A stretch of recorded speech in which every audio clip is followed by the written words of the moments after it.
આપ સર્વોને હેતપૂર્વક જય શ્રી સ્વામિનારાયણ।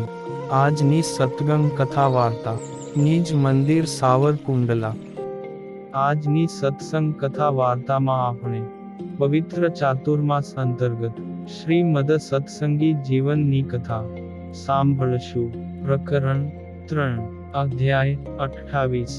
1 સુવ્રત મુનિ કહે છે કે, હે રાજન, કાર્તિક સુદ સાતમના સાયંકાળે ભગવાન શ્રી વાસુદેવ નારાયણની સંધ્યા આરતી થયા પછી સભાને મધ્યે ઊંચા સિંહાસન ઉપર વિરાજમાન થયેલા શ્રી નારાયણ મુનિને યોગીરાજ સદ્ગુરુ શ્રી ગોપાળાનંદ સ્વામી બંને હાથ જોડીને નમસ્કાર કરી પૂછવા લાગ્યા કે, હે પ્રભુ, આ ઉદ્ધવ સંપ્રદાયમાં આપને શરણે રહેલા સમસ્ત ત્યાગી સંતોને પ્રતિદિન અનુષ્ઠાન કરવા યોગ્ય આહ્નિક વિધિને હું આપના થકી સાંભળવા ઈચ્છું છું।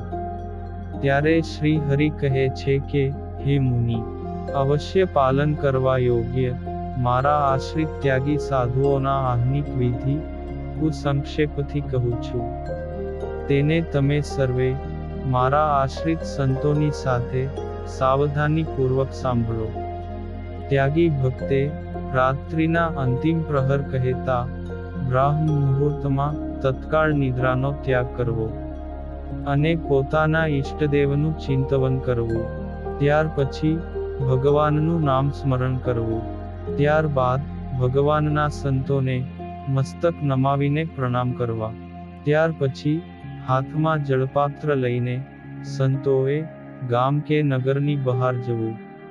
ત્યાં કોઈ એકાંત સ્થળમાં શૌચવિધિ કરીને નદી, સરોવર, વાવ, કુવા આદિક જલાશય પ્રત્યે આવીને ત્યાં જળ અને માટી વડે હાથપગ નિયમ પ્રમાણે ધોઈને શુદ્ધ કરવા।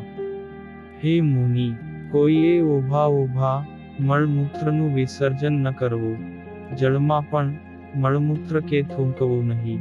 તેમજ વિપ્ર, ગાય, અગ્નિ, સૂર્ય અને ચંદ્રની સન્મુખ બેસીને પણ મળ કે મૂત્રનું વિસર્જન ન કરવું।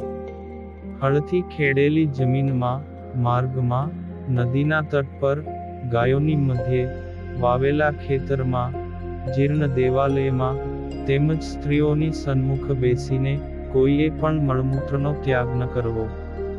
શૌચવિધિમાં હાથપગને શુદ્ધ કરતી વખતે ક્યારેય પણ જંતુવાળી માટી ન લેવી કે અપવિત્ર સ્થાનમાંથી પણ માટી ગ્રહણ ન કરવી ને બીજાના હાથ ધોતા બાકી રહેલી માટી ગ્રહણ કરવી નહીં। તેમજ રાફડાની માટી પણ ગ્રહણ ન કરવી અને તે શુદ્ધિમાં 1 વખત લિંગ, 3 વખત ગુદા, 10 વખત ડાબો હાથ અને 7 વખત બંને હાથ ભેળા કરીને માટી અને જળ વડે શુદ્ધ કરવા। ત્યાર પછી 3 વખત બંને પગ માટી અને જળથી ધોવા। હે મુનિ, ત્યાગી સંતે પ્રભુ ઈચ્છાથી જેવું મળી આવે તેવા કરણથી દાંતણ કરવું, પરંતુ સ્વયં જાતે લીલા વૃક્ષમાંથી દાંતણ કાપવું નહીં। એકાદશી આદિક વ્રત તથા પ્રાયશ્ચિતના ઉપવાસના દિવસે દાંતણ પણ ન કરવું। તે દિવસે પાણી વડે 12 કોગળા કરીને મુખ શુદ્ધિ કરવી।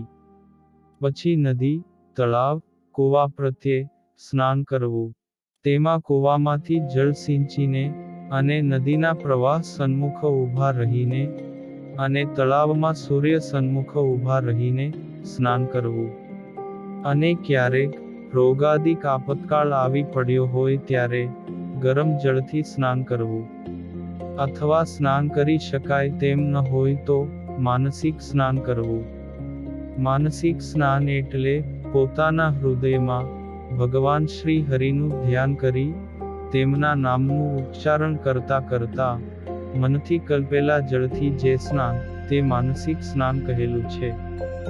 જ્યારે સ્નાન કરવું ત્યારે ભગવાન શ્રી વિષ્ણુ ભગવાનના ચરણ કમળમાંથી પ્રગટેલા ભગીરથ રાજાની તપશ્ચર્યાથી સિદ્ધિરૂપા અને મહાપાપનો પણ નાશ કરનારા ગંગાજીનું સ્મરણ કરવું.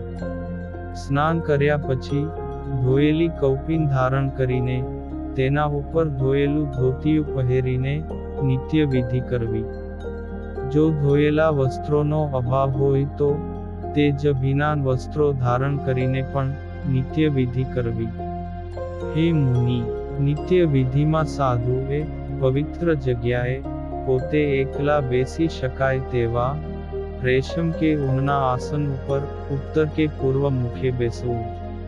ત્યારબાદ શિખાનું બંધન કરીને ઓમ નારાયણાય નમઃ, ઓમ વાસુદેવાય નમઃ, ઓમ વિષ્ણવે નમઃ આ 3 મંત્રો ક્રમાનુસારે બોલીને વસ્ત્રથી ગાળેલા જળથી 3 વખત આચમન કરવું. પછી ભગવાનની પૂજા કરતા બાકી રહેલા ચંદનથી અથવા ગોપી ચંદનથી ચાંદલાએ સહિત ઉર્ધ્વપુંડ્ર તિલક કરવું. તેમાં લલાટ, હૃદય અને 2 બાહુમાં પ્રતિદિન ઉર્ધ્વપુંડ્ર તિલક કરવું.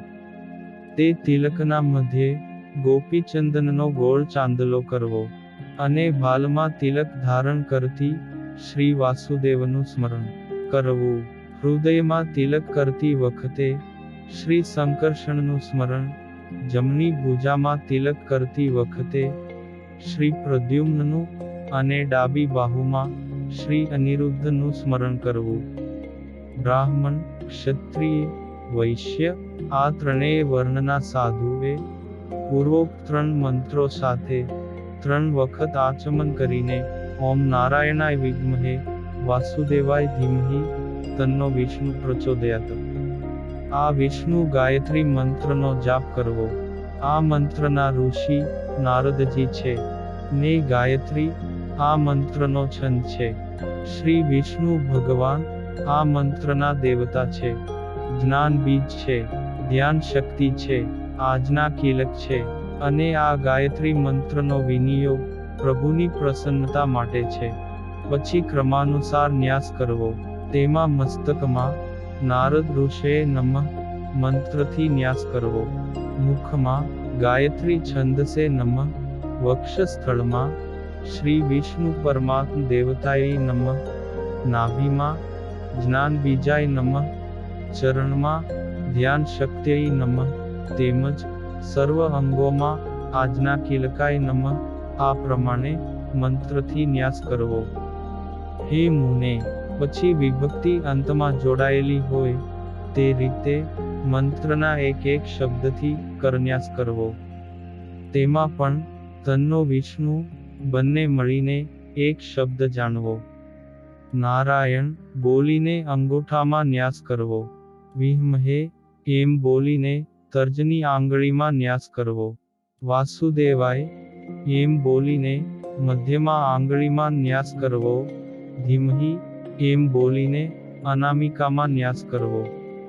તન્નો વિષ્ણુ એમ બોલીને કનિષ્ઠિકા આંગળીમાં ન્યાસ કરવો. પ્રચોદયાત એમ બોલીને બંને હાથના તળિયા અને પૃષ્ઠ ભાગનો સ્પર્શ કરીને ન્યાસ કરવો અને હૃદયાદિક 6 અંગમાં ન્યાસ કરવો. પછી સાધુએ વિષ્ણુ ગાયત્રી રૂપા મહાલક્ષ્મીજીનું પોતાના હૃદયમાં ધ્યાન કરવું. માતા ગાયત્રી દેવી શ્રી વિષ્ણુ ભગવાનની ડાબે પડખે સદાય સેવામાં રહીને પ્રભુની ઈચ્છા પ્રમાણે વર્તે છે. કરોડો શરદ ઋતુના ચંદ્રમાની ક્રાંતિની સમાન પ્રકાશિત એવા એક અવયવોથી સુંદર જણાય છે. કસુંબી રંગના વસ્ત્રો, ગૌરવર્ણનું શરીર, અંગો પર અનેક પ્રકારના અલંકારો શોભે છે. શાંતાકાર, મુખ પર મંદમંદ હાસ્ય, મહાપુરુષના લક્ષણથી યુક્ત, જમણા હાથમાં કમળ અને ડાબા હાથમાં કળશને ધારણ કરી રહ્યા છે. દેવદેવી જેની પૂજામાં છે, પોતાના ઉપાસક ભક્તજનોને તત્કાળ એકાંતિકી મુક્તિ આપે છે. આવા દેવીનું હું નિત્ય હૃદયમાં ધ્યાન કરું છું. હે મુનિ, આ પ્રમાણે ત્યાગી સાધુએ ગાયત્રીનું ધ્યાન કરીને આ મંત્રનો સ્વશક્તિનુસાર જપ કરવો. તેમાં જેટલી સંખ્યામાં જપ કર્યા હોય તે સર્વે ભગવાનના ચરણમાં નિવેદન કરવા. અને હવે પછીની કથા વાર્તા આપણે આગળના ભાગમાં સાંભળશું. અત્યારે આપ સર્વોને ભાવથી જય શ્રી સ્વામિનારાયણ.